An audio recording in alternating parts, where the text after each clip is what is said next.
Scandale chez nos amis danois. La télévision publique danoise vient de diffuser une enquête montrant que les services de renseignement du pays se sont en fait prêtés à un soutien logistique pour que la NSA puisse écouter des dirigeants politiques de différents pays européens, parmi eux Angela Merkel.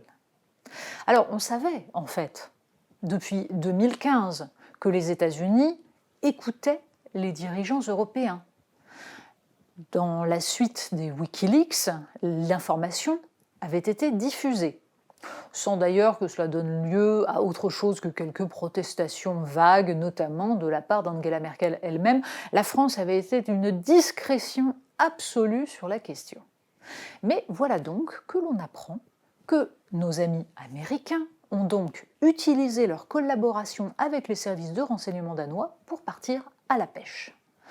On peut même aller plus loin puisqu'en fait, il apparaît que les écoutes se font à travers l'utilisation de mots-clés en interceptant les informations qui passent par les câbles sous-marins, ceux notamment que l'on trouve en mer Baltique. Bref, ces câbles permettent d'aller à la pêche tranquillement et les services de renseignement danois, disons, ont pêché au mieux par naïveté, au pire par complaisance. Mais le plus intéressant là-dedans, c'est que, encore une fois, les Européens vont se garder de protester autrement que de façon extrêmement formelle. Pour l'instant, l'Élysée n'a pas réagi, alors même que des dirigeants français seraient sur la liste de ceux qui sont écoutés.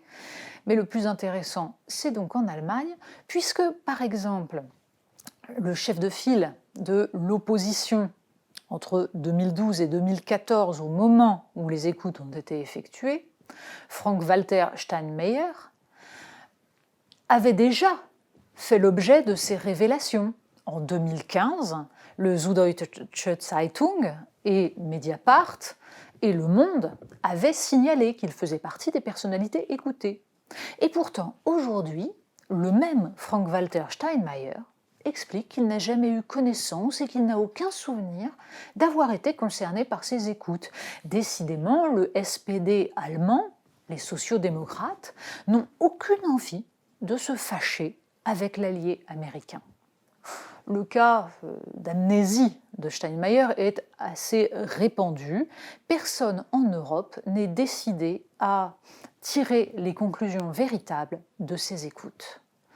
Que la NSA écoute des dirigeants, ce n'est après tout pas une révélation.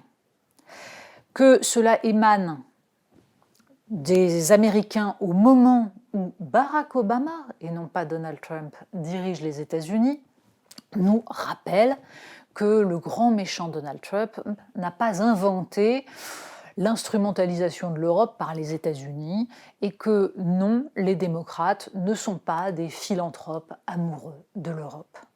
Bref, la naïveté, la complaisance, l'ignorance des Européens, une fois de plus, est absolument effarante.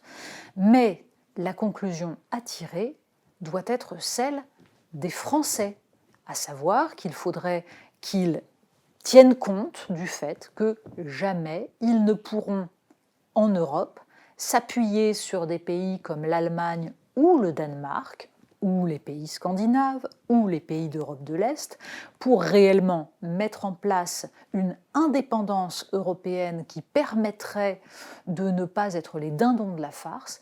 Les Français ne le pourront jamais s'ils ne s'appuient pas sur les autres pays européens, ceux qui peuvent éventuellement décider de s'émanciper de la tutelle américaine et qui peuvent comprendre enfin que l'Europe n'existera pas tant qu'elle continuera à fermer les yeux sur les diktats de l'allié américain.